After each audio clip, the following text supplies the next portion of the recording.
Regressando atrás no tempo, vamos voltar ao ano 2004, 2005. A Irmandade Muçulmana começou a atuar no Líbano, muito discretamente, através do Comitê de Defesa das Liberdades Democráticas e Direitos Humanos. Esse é o título que oficialmente consta na Síria, entre aspas, a delegação da Irmandade Muçulmana. Inicialmente, esse Comitê de Defesa começou a disputar vários espetáculos a níveis internacionais. Havia dois alvos principais. Havia o alvo, que era os sírios que estavam na diáspora, ver quem era, fazer o diagnóstico onde estavam os sírios, digamos, o que é que eles estavam a fazer, no sentido de se estavam bem instalados, estavam radicados num determinado país, ou se estavam nesse país e sentiam-se insatisfeitos e queriam regressar à Síria. Isto, quando eu estou a dar um caso de estudo que é aplicável a muitos outros parâmetros. Por outro lado, a área académica também estava, porque estou a falar aqui da Síria, mas podia falar de qualquer país do Magreb. São países que têm o hábito de ter alunos, os alunos quando acabam a sua parte inicial, vão para universidades estrangeiras, ou seja, ou dentro da parte inicial são filhos de imigrantes, membros da diáspora.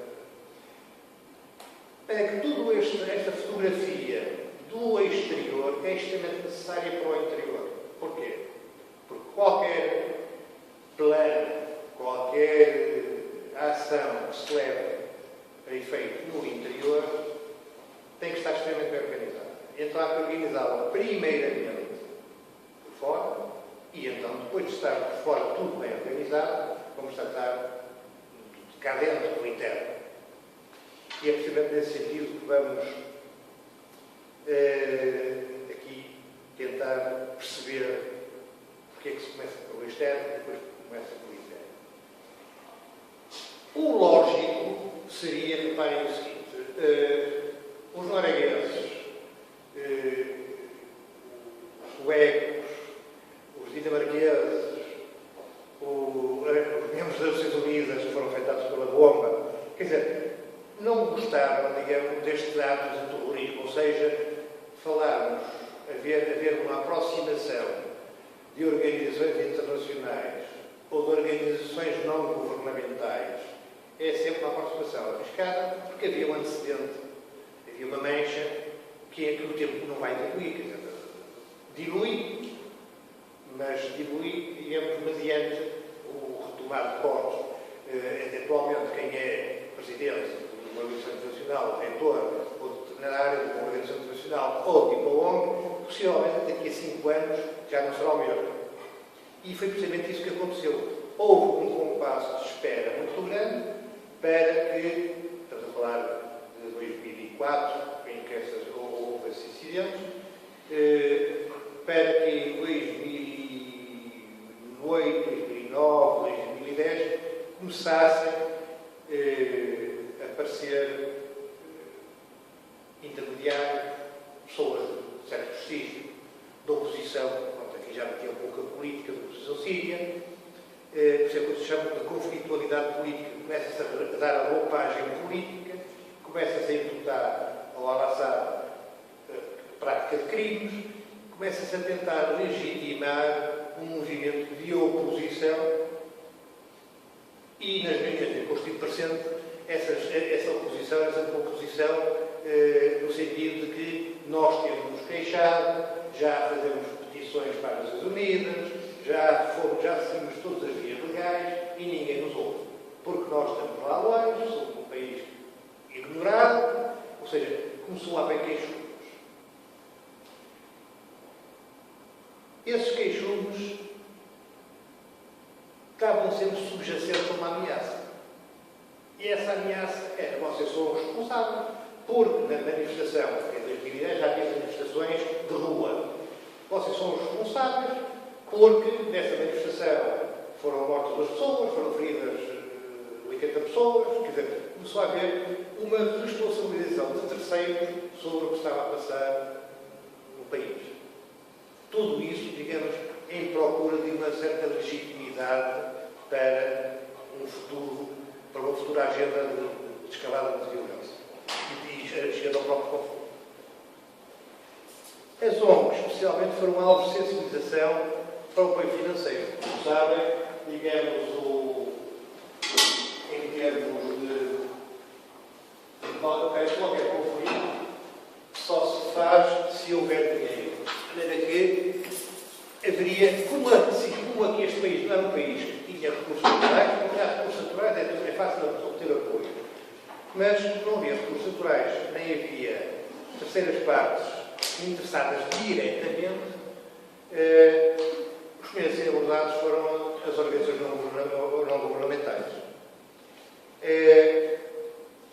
E, nomeadamente, com várias existências, a Cruz Vermelha Internacional também teve vários abordados, que se limitavam a ouvir.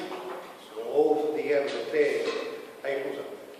Curioso será dizer que o Egito começou a ter certa intervenção e, curiosamente, começaram a aparecer muitas mulheres a falar da igualdade de direitos entre homem e mulher. No Egito havia movimento, começou a haver, entrou um novo elemento para a conversa. Nós aqui estamos a falar de pessoas que estavam no exterior, que tinham reuniões com ONGs, tinham já reuniões com pessoas de destaque de determinados países, que vinham muito humildemente expor a situação do seu país e pedir auxílio humanitário, digamos assim. E, curiosamente, os protestos internos iam aumentando, e as manifestações iam aumentando e a violência ia aumentando.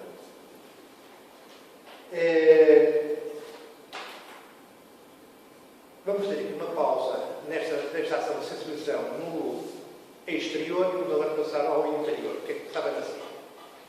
Tudo isto está muito bem cronometrado, bem agendado. Na Síria,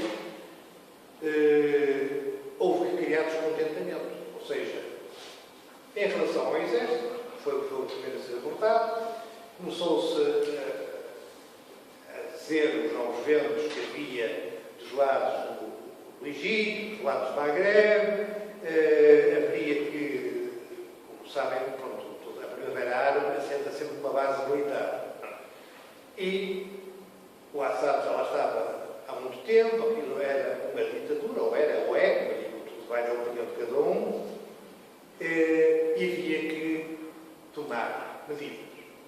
E o certo é que, em termos internos, essa sensibilização deu um grande resultado. Ou seja, havia companhias que abandonavam os quartéis, iam para os montes, levavam consigo os armamentos. Começou-se a verificar um movimento de estruturação da máquina governamental da defesa. Por um lado.